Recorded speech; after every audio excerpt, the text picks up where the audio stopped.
യുവമോർച്ച പുനഃസംഘടനയിൽ തർക്കം രൂക്ഷം എന്നുള്ളൊരു വാർത്ത നമ്മൾ നേരത്തെ പറഞ്ഞു വെച്ചിരുന്നു. മുൻ ജില്ലാ പ്രസിഡന്റുമാരെ യുവമോർച്ച ലിസ്റ്റിൽ ഉൾപ്പെടുത്തിയില്ലെന്നാണ് പരാതി. അതായത് അനൂപ് ആന്റണിക്ക് മുൻ എറണാകുളം ജില്ലാ പ്രസിഡന്റ് അയച്ച ഓഡിയോ സന്ദേശമടക്കം നമ്മൾ കേട്ടിരുന്നു. ആ വാർത്തയുടെ വിവരങ്ങൾ നൽകാൻ മാനസ മനോജുണ്ട്.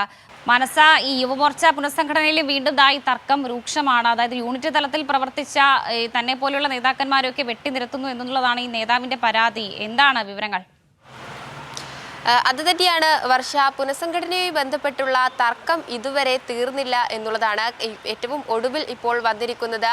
എറണാകുളം ജില്ലാ പ്രസിഡന്റ് ആയിരുന്ന വൈശാഖ് രവീന്ദ്രന്റെ ഓഡിയോ ആണ്. അതായത് അദ്ദേഹം അനൂപ് ആന്റണി, ജനറൽ സെക്രട്ടറിയായ അനൂപ് ആന്റണി ജോസഫിന് അയച്ച ഓഡിയോ ആണ് ഇപ്പോൾ പുറത്ത് വന്നിരിക്കുന്നത്. ഇത്തരത്തിൽ ഈ യുവമോർച്ചയുടെ പുനഃസംഘടനയുമായി ബന്ധപ്പെട്ടുള്ള ഉൾപോര് അല്ലെങ്കിൽ തമ്മിലടി രൂക്ഷമാകുന്നു എന്നുള്ളത് തന്നെയാണ് ഈ ഏറ്റവും ഒടുവിൽ വന്ന ഈ ഓഡിയോയിലും വ്യക്തമാകുന്നത്.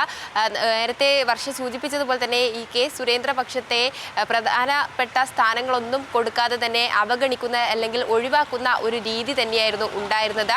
അത് യുവമോർച്ചയുടെ പുനഃസംഘടനയിലും പ്രകടമായി എന്നുള്ളത് തന്നെയാണ് ലിസ്റ്റ് പുറത്തു വന്നതോടുകൂടി വ്യക്തമായത്. അതിന് പിന്നാലെയാണ് നിരവധി പ്രവർത്തകർ രംഗത്ത് എത്തിയതും. അതിന് ഒടുവിൽ BJP സംസ്ഥാന അധ്യക്ഷനായ രാജീവ് ചന്ദ്രശേഖരനെ വരെ നേരിൽ കണ്ട് അതൃപ്തി അറിയിക്കാൻ വരെ നേതാക്കൾ എത്തിയിരുന്നു. പിന്നാലെയാണ് ഇപ്പോൾ എറണാകുളം ജില്ലാ പ്രസിഡന്റ് ആയിരുന്ന വ്യക്തി കൂടി ഇത്തരത്തിലൊരു പരാതിയുമായി രംഗത്തെത്തിയിട്ടുള്ളത്. അതായത് അനൂപ് ആന്റണിക്ക് അയച്ച ആ ഓഡിയോയിൽ പറയുന്നത് ഇത്തരത്തിൽ യൂണിറ്റ് തലങ്ങളിൽ വരെ താഴെത്തട്ടിൽ നിന്ന് വരെ പ്രവർത്തിച്ചെത്തിയ ആളുകളെ പരിഗണിക്കാതെയുള്ള ഒരു യുവമോർച്ച പട്ടികയാണ് പുറത്തിറക്കിയത്. അതോടൊപ്പം തന്നെ ABVPയിൽ നിന്നും വന്ന ആളുകൾക്ക് കൂടുതൽ പ്രാധാന്യം നൽകി. മാത്രമല്ല മുഴുവനും പുതുമുഖങ്ങൾ തന്നെയായിരുന്നു പട്ടികയിൽ ഇടം പിടിച്ചത്. മാത്രമല്ല MT രമേശ് പക്ഷക്കാർ തന്നെയായിരുന്നു കൂടുതൽ ഉള്ളത്. ഒപ്പം ഈ S സുരേഷിന്റെ മൂന്നാം ഗ്രൂപ്പായ S സുരേഷിന് പ്രാധാന്യം നൽകിക്കൊണ്ടുള്ള ഒരു ഗ്രൂപ്പ് തന്നെയായിരുന്നു. അതിൽ തന്നെയാണ് വിമർശനവും രൂക്ഷമായിരിക്കുന്നത്.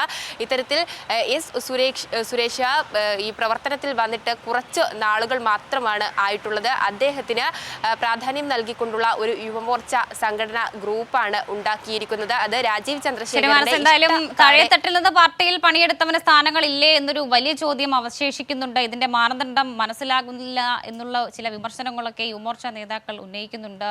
എന്താണ് ഈ വെട്ടിനിരത്തലിന്റെ ഉദ്ദേശം എന്നുള്ളതൊക്കെ ഇനി അറിയേണ്ടതുണ്ട്. മാനസ മനോജാണ് വാർത്തയുടെ വിവരങ്ങൾ നൽകിയത്.